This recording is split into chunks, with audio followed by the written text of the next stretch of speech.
Welcome to Australia. Welcome to Australia. Thanks for having me in Australia. You're welcome. 2006, 2007, Metalocalypse Starts, spawned. yeah, it comes out. I know you've done a lot of stuff overseas, but first time here? Not really. That's the thing. The crazy thing about this project is it's been such a domestic US show, you know, because Warner Brothers and Adult Swim was in America, and I wasn't really in charge of running or doing any of the stuff for the live music, so I would kind of go where the team would take us. But something changed in around 2019, and we got control of the project. And we made a movie, and we came back with a new record. And the whole idea was, this is such a cool project. The TV show's the TV show, the record's the record, but this live thing is a celebration of everything. So this is, to me, something that other TV shows can't do, which is kind of live outside of itself. And this is the time where we're showing everybody else. We know that people watch this show. We know that Australia watched this show. And we've incorporated Australia as part of the show throughout the years. And it's really fun to finally be here, because seriously, when you really look at the time frame, the show was conceived in 2005. So I sold it in 2005 with this kind of vague concept, and then that's where I started writing the music. That's where I started writing the coffee jingle, Awaken, a couple other songs, but I was trying to figure out what the band was going to sound like. I was trying to figure out what the characters' voices were going to be. We were kind of designing the show at the same time, and all of that. And so it's been about 20 years since its inception.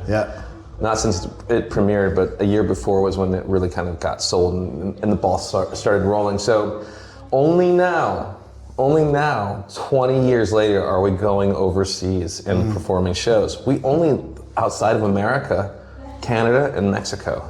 We've never been to Europe before. We're gonna go to Europe in 2 weeks, 3 weeks, a month or so. And so this is kind of our time to say hello to everybody and to show off this really cool live show that is really unique, that feels more like a ride than a concert.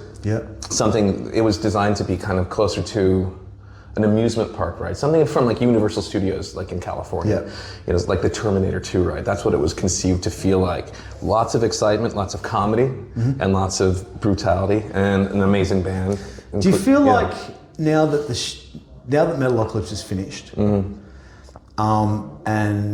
you are now touring the band, do you feel like this is now Brendon, Nathan, Pickles, Murderface, Toki, Squizgar, it's their time to shine, you know, come out and play this creation that was on a screen for so long?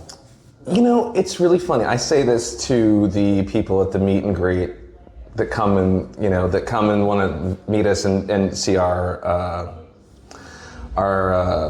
practice. We have like what is it called? I don't even remember what it's called, but it's like our dress rehearsal. People come in and I talk to them and I tell them, it's the thing that you'll notice is that we look nothing like Metalocalypse. But as it turns out, we sound exactly like them. We sound exactly like the record. My hands sound like Squizgar. My voice sounds like Nathan and Pickles.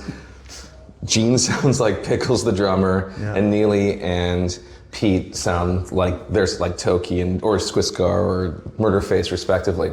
And the thing is that the show is kind of not about us, it's about us generating the sound. The big show is really behind us on a gigantic movie theater sized screen. So when you see us here tonight in Melbourne, you're gonna see something that is bombastic and just an abuse of the senses from beginning to end, and you will be hypnotized into a dumbfounded state where your eyes are open, your mouths are open, and you're drooling at some point. And that's really fun from my point of view to watch that. I have to ask this question. Are we going to see Dr. Roxo? Well, we have done things where we've seen Dr. Roxo before, but we noticed that Dr. Roxo shows up usually every single show in the audience several times over. And there have been times where we've done it, but this has been about celebrating DETHKLOK first and foremost, because there's so many different side projects. There's Snakes and Barrels, which is Pickles' side band, which is kind of a Guns N' Roses kind of a thing. There's the whole world of Toki's music. There's the Doomstar Requiem, which is, you know, an hour-long rock opera special with a 50-piece orchestra. Yeah. There's so many different avenues inside of this, and there's, you know, there's like pop music inside of there, and then there's the Dr. Roxo kind of Van Halen kind of world out there. So, but this particular show that we're touring right now is the celebration of all things DETHKLOK. Yeah. Yeah. So was it hard to put together?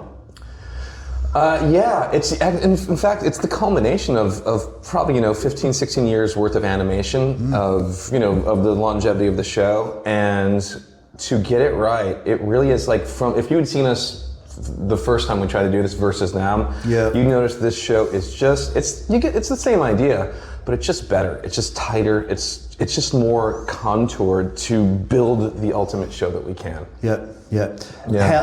How long did it take to put it all together, and are we going to see anything new tonight?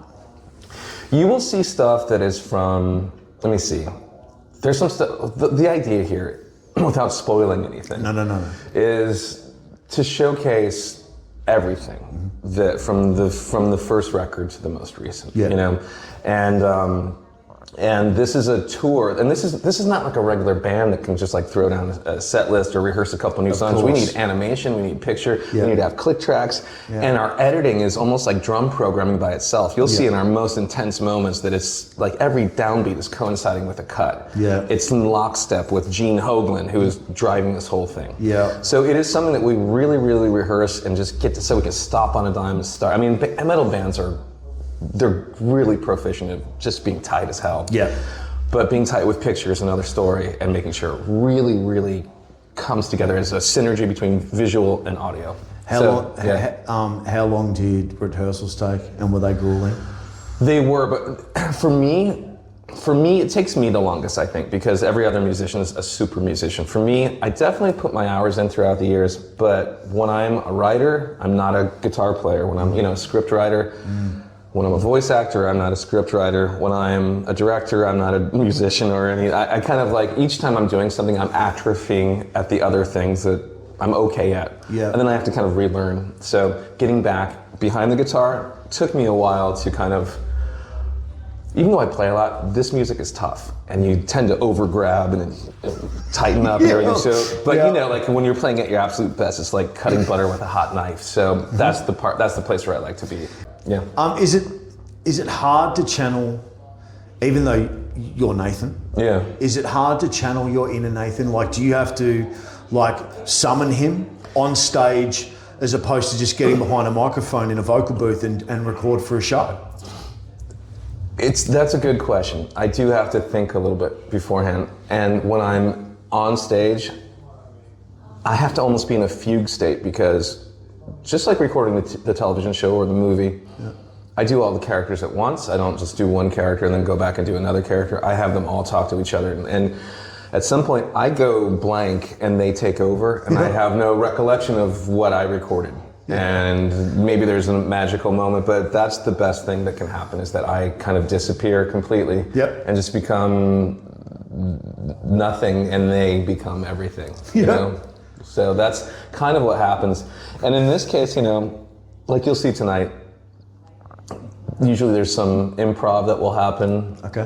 And I don't know what Nathan's gonna say, and I don't know what anyone's gonna say, really. I'll have some idea, maybe, or I'll be inspired by something, but it's usually something I try not to write out, and I try to make it special for each show. Would it be something akin to like that monologue that you did on the Zimmer's Whole album? Which is fucking so funny, man. And by the way, that monologue, I have no recollection of what I said. They just put a microphone and said, "Hey, just be Nathan and do something." I said, "Okay, I'll do it." And then you kind of get into that voice, and I start slowing down my brain and start turning into Nathan and speaking slower. And it's in a different timbre. It's not this is my voice timbre. This is how I speak, nasally and kind of clasped. But when I go to a lower register, it starts getting into Nathan. When I get to a lower cleaner, it turns into Squiscar. When I get higher in my pitch and more nasally, then it gets Pickles, or Charles Oftenson, their manager, or Dick Nubler, their record producer. But that's, I mean, the reason that I did so many characters in the show was not to try to show off or anything. I didn't know that I could do that many characters. It was out of necessity because we didn't have a big budget, and I knew in comedy, when you're writing jokes, and you're in production for a while on the same piece, that you start to, the jokes can atrophy. They can lose their surprise, or you can find a better version of a joke. And I realized I didn't have the budget to bring actors back in if I rewrote a joke or made a moment better or collapsed a scene into a shorter piece and had to, like, you know, re-record voices. I figured it would be easier and cheaper if I just did it myself. Yeah, yeah. And you probably blew half your budget on just having Mark Hamill there for... Mark Hamill and all those guys were really, really easy to work with and great and did not blow the budget. Mark Hamill is so cool because he loves voiceover. Yeah, he really does. He loves the act of it. And I remember from the first episode until the Army of the Doomstar, he is just there and just super cool and just ready to play ball and directable and easygoing. Yeah. And just super nice. When you, I know that they're your children, Brendon, but do you have a favourite? And why? Yeah, I don't know that I do. It really is like the whole group are all foils for each other. Yeah, One of them kind of doesn't really exist on their own. Pickles lives in relation to Nathan, who lives in relation to Squiscar, who lives in relation to Toki, who lives in relation to Murderface. They all live in relation to, because that's what a band is. It's a family that's not bound by love, but by a circumstance of playing and making music. But then they have to reckon with each other. And so the whole, and then adding in the manager, the dynamic of a manager who is a parent figure to them. Yeah. And all that that's the only way it really gets interesting. I think it's funny because I've seen, and you know, there's a lot of improv that happens in comedy, and if the characters are really up and running, the comedy is really strong, and you don't have to do as much. If the audience has a relationship with the characters where they can kind of anticipate what their attitude will be. Yep. It's a friendship. It's a friendship proxy.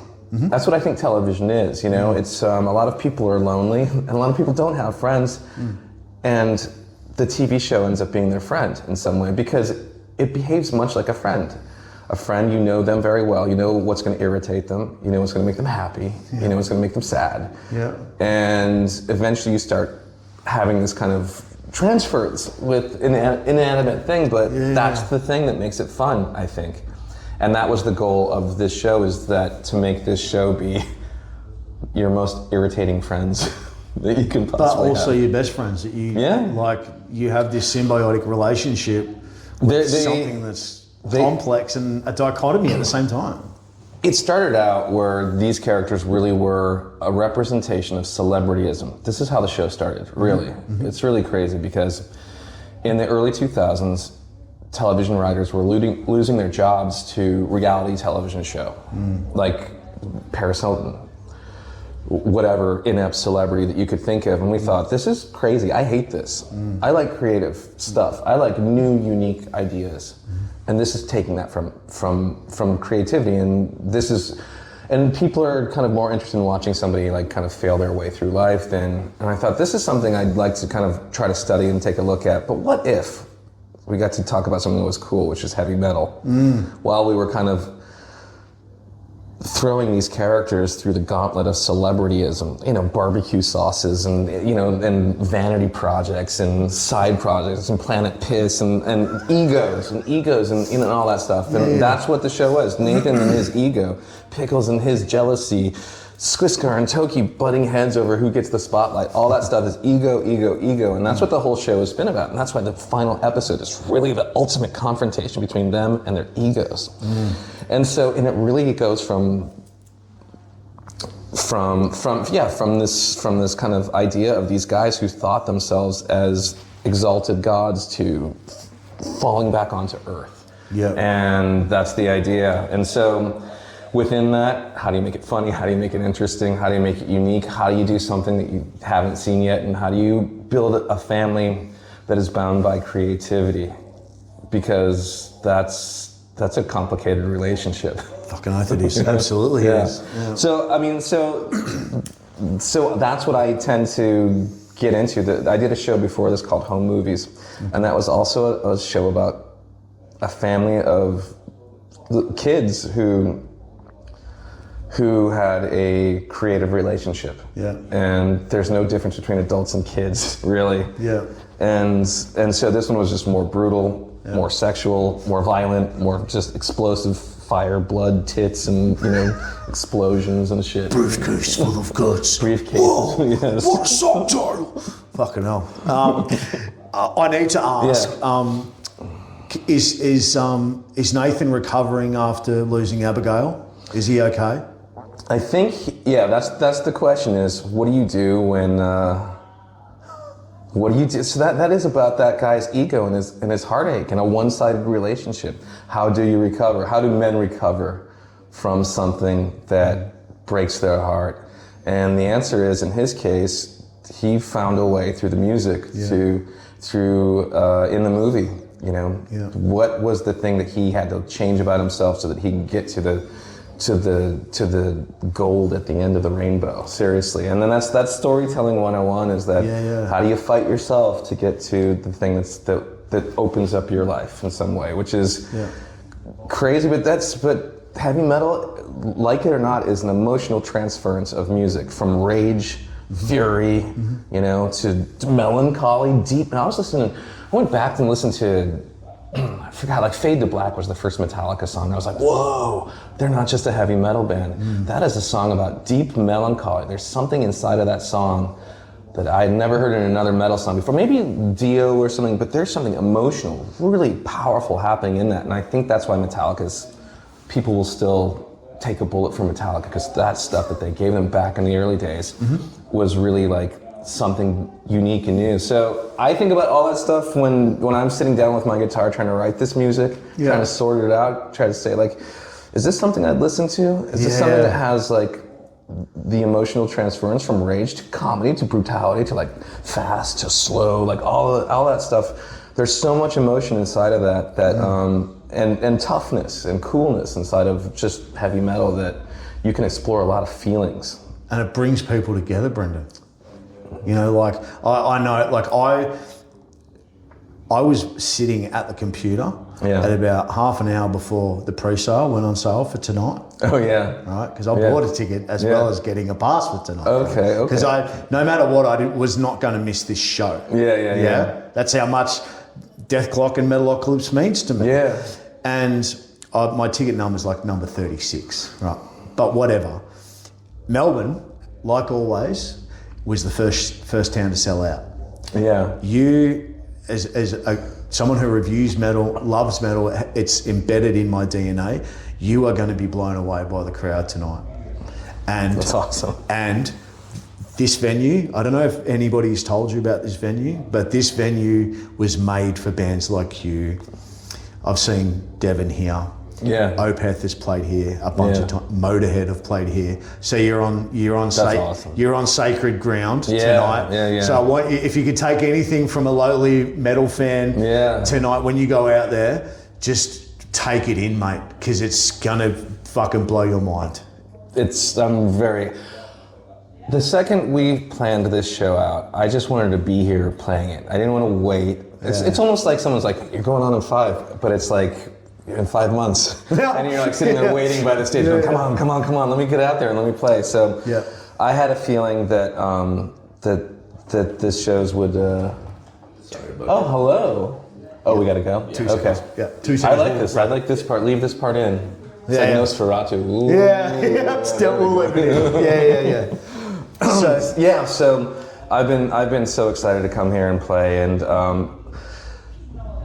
it's really fun. It's to watch the audience that appreciates this show at a live show. I have the best seat in the house every night, really, because everyone's lit up because there's a gigantic screen. You can't really see me, nor should you. Yeah. I say this often about myself. You shouldn't really be looking at me. I know you're going to be curious about who's the guy doing the Nathan voice? Yeah. But look at me. I'm bad for the brand.